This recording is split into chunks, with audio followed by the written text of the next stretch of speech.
आप में हिम्मत है तो भविष्य की बात करिए, हिम्मत है तो बात करिए कि बेरोजगारी क्यों है। ये किसी और बात के काबिल ही नहीं है, सिर्फ ध्यान भटकाना है जनता का। सच्चाई ये है अध्यक्ष महोदय कि आज मोदी जी वह प्रधानमंत्री नहीं रहे जो एक समय में थे। सच ये है कि ये दिखने लगा है, उनका आत्मविश्वास घटने लगा है। हम देश के लिए हैं, आप चुनाव के लिए, हम देश के लिए हैं। हम जितने भी चुनाव हारे, हम यहाँ बैठे रहेंगे और आपसे लड़ते रहेंगे और आपकी विचारधारा से लड़ते रहेंगे। अपने इस देश के लिए, अपनी इस मिट्टी के लिए लड़ते रहेंगे। आप हमें रोक नहीं सकते। नेहरू जी से जितनी भी शिकायतें हैं, जितनी भी गलतियां उन्होंने की आपके जहन में, जितनी भी गालियां देनी है, जितना भी अपमान करना है, उसकी भी एक सूची बना लीजिए। देश सुन लेगा क्या क्या शिकायतें हैं, किसने क्या किया, इंदिरा जी ने क्या किया, राजीव जी ने क्या किया, परिवारवाद क्या होता है, नेहरू जी ने कौन सी गलतियां की, सुना लीजिए, फिर खत्म। उसके बाद बेरोजगारी, महंगाई, पंजाब की समस्याएं, पीएमओ में हो रहा है उसकी बातें, उसकी चर्चा,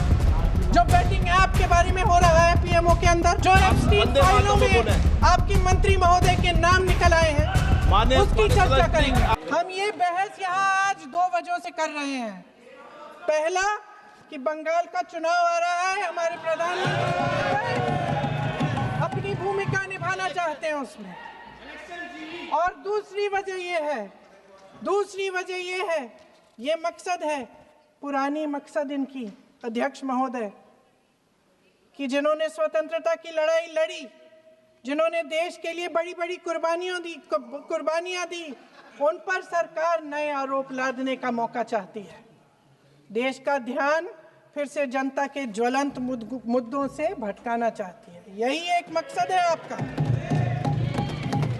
आपका मकसद है कि हम फिर से उसी अतीत में मंडराते रहें, उसी की तरफ हम देखते रहें जो हो चुका है, जो बीत चुका है, क्योंकि ये सरकार वर्तमान और भविष्य की ओर देखना ही नहीं चाहती। वे इस काबिल ही नहीं रही। सच्चाई ये है अध्यक्ष महोदय कि आज मोदी जी वह प्रधानमंत्री नहीं रहे जो एक समय में थे। सच ये है कि ये दिखने लगा है, उनका आत्मविश्वास घटने लगा है, उनकी नीतियां देश को कमजोर कर रही हैं। और मेरे सत्ता पक्ष के साथी चुप इसलिए हैं क्योंकि अंदर अंदर से वे भी इस बात से सहमत हैं।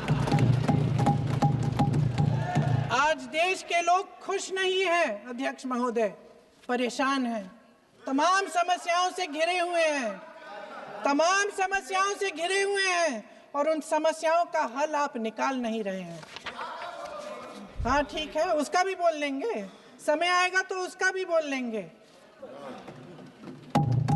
अध्यक्ष महोदय, इनके भी अपने लोग दबी जबान में कहने लगे हैं कि सारी सत्ता को केंद्रित करने से देश का नुकसान हो रहा है।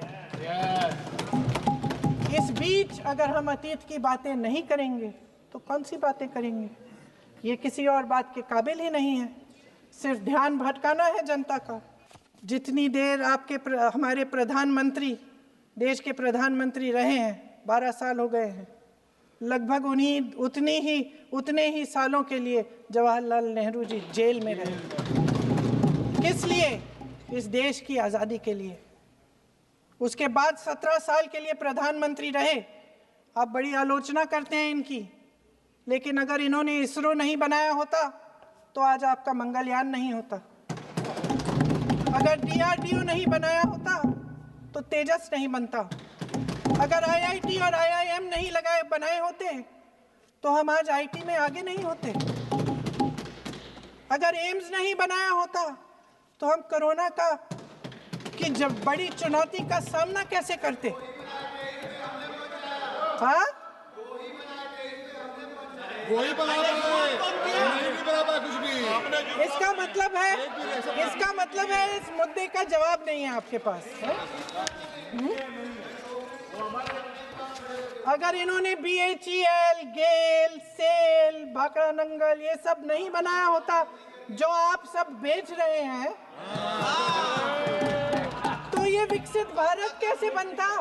और मत कहिए बाकी। पंडित जवाहरलाल नेहरू इस देश के लिए जिए, सुन लीजिए। बेच लो यार, और बाकी भी बेच दे। बोलेंगे जी। पंडित जवाहरलाल नेहरू इस देश के लिए जिए और देश की सेवा करते करते उन्होंने दम तोड़ा। फिर भी सुन लीजिए, मेरी एक सलाह ले लीजिए, मेरी एक सलाह ले लीजिए।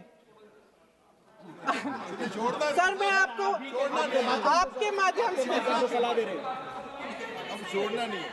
सर मैं आपके माध्यम से एक सलाह दे देती हूँ। हमारे प्रधानमंत्री महोदय 12 सालों से इस सदन में हैं, मैं मात्र 12 महीनों से हूँ। फिर भी छोटी सी सलाह है। उन्होंने अभी हाल ही में चुनाव था, कुछ महीनों पहले उन्होंने एक सूची निकाली थी कि विपक्षी दलों ने और विपक्ष के नेताओं ने कितने अपमान किए हैं इनके, और उसमें शायद 90-99 ऐसे उन्होंने अपमानों की सूची बनाई थी।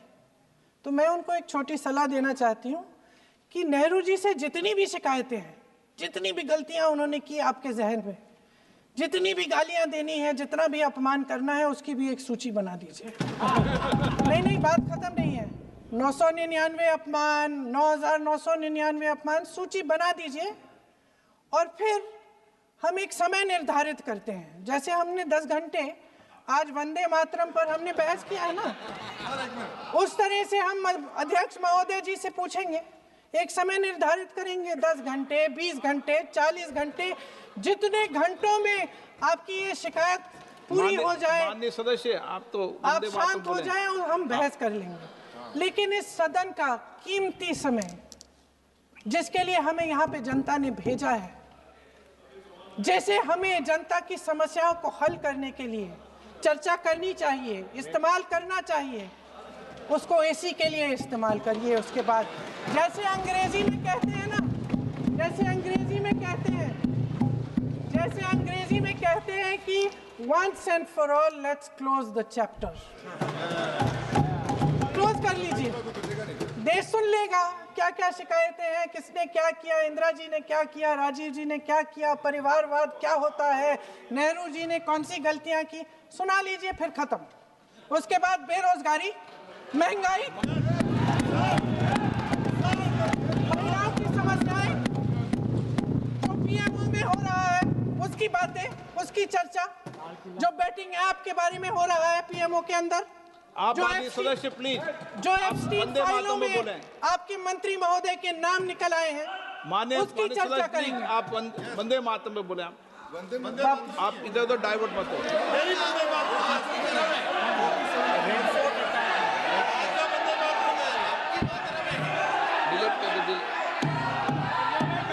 क्या हो गया? आप 1 मिनट, हाँ कर दो। क्या हो गया? अंत में चिड़ी गए।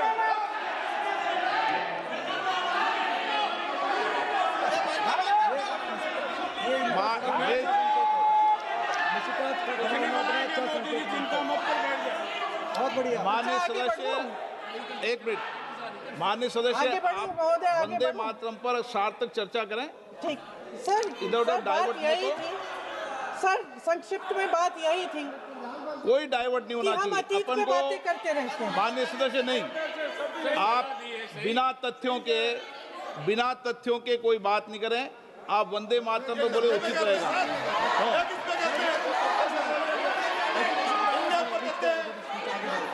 मैं प्लीज, अध्यक्ष महोदय, मैं आपकी बात मानती हूँ, लेकिन बिना तथ्य के बहुत सालों के लिए ये हम पर आरोप डाल रहे हैं।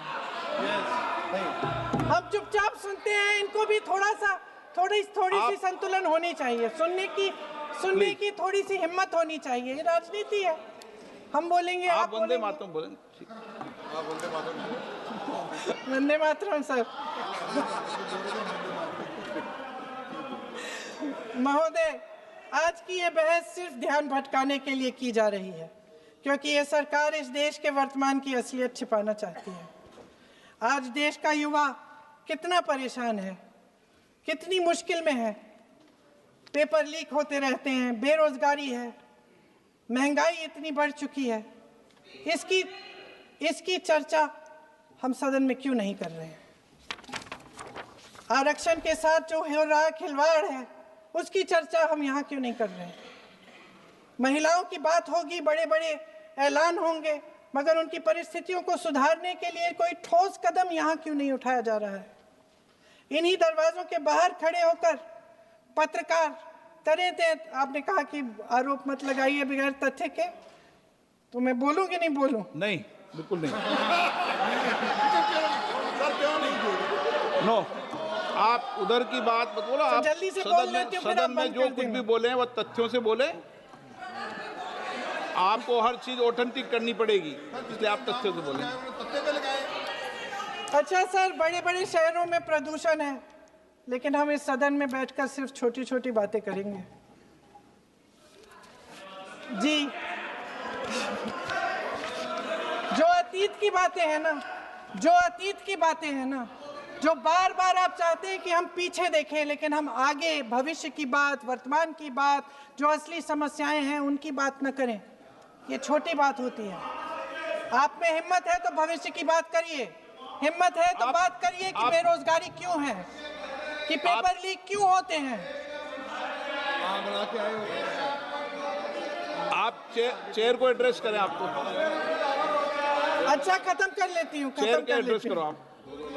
अध्यक्ष महोदय जी, अध्यक्ष महोदय जी, सच्चाई ये है कि इनका शासन दमन का शासन है।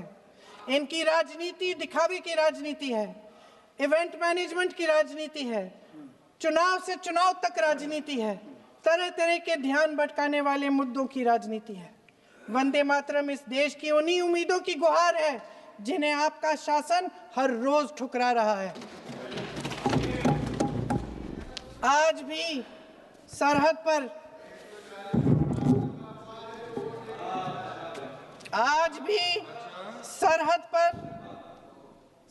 पर जवान जब दुश्मन का सामना करता है तो उसकी छाती में वंदे मातरम गूंजता है। आज भी जब हमारा खिलाड़ी अंतर्राष्ट्रीय खेलों में जाता है तो उसके दिल की धड़कन में वंदे मातरम होता है। आज भी इस देश के करोड़ों देशवासी जब अपने राष्ट्र ध्वज को फहराते हुए देखते हैं तो उनकी जबान पर वंदे मातरम, वंदे मातरम, वंदे मातरम आता है। कांग्रेस के हर एक अधिवेशन में 1905 से लेकर आज तक सामूहिक तौर पर वंदे मातरम गाया जाता है। आपके अधिवेशनों में गाया जाता है कि नहीं, ये बताइए। अपने देश की आत्मा के इस महामंत्र को विवादित करके आप एक बहुत बड़ा पाप कर रहे हैं। इस पाप में कांग्रेस पार्टी शामिल नहीं होगी। ये राष्ट्रगीत वंदे मातरम हमेशा से हमें प्यारा है, हमेशा से हमारे लिए पवित्र रहा है और हमेशा के लिए हमारे लिए पवित्र रहेगा। धन्यवाद।